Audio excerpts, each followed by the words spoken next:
Hello mga lalabs! Hello, oh my God! Tingnan nyo, ang dami ko ng harvest ngayong araw na to. Oh. Ipapakita ko sa inyo. Ang aking figa ay kinakain ng mga bird. Ayan o. Oh. Tok, tok, tok, tok. Kinain ng mga bird. Hello mga lalabs! Ang dami na ng figa. Ipapakita ko sa inyo kung paano ng bird kakainin ang figa. OMG! Ayan o, oh, nakita nyo o. Oh. Oh, nakita nyo yan?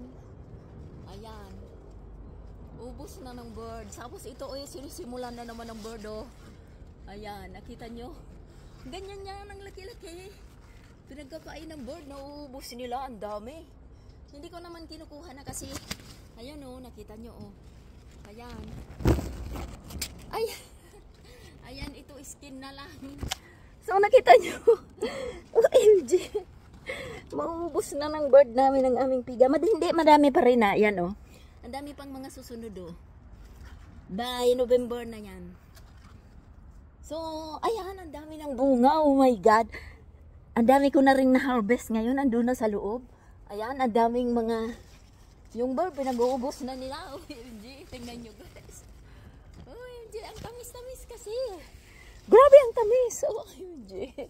Grabe ang tamis. Oh, ayan oh, inubos na nila. Oh, ayan oh. Naubos na nila. Ayan, may sunod pang piga. May sunod pa. By November na to. Ayan, ang dami pa nilang susunod oh. Sawang-sawa na nga ako eh. So, yun ay... Yan ang aming piga. OMG. Sawang-sawa na nga ako dyan eh. Pinamimigay ko na sa kapitbahay. So, yan ang kwento ng aming piga. Hello guys. OMG, hello.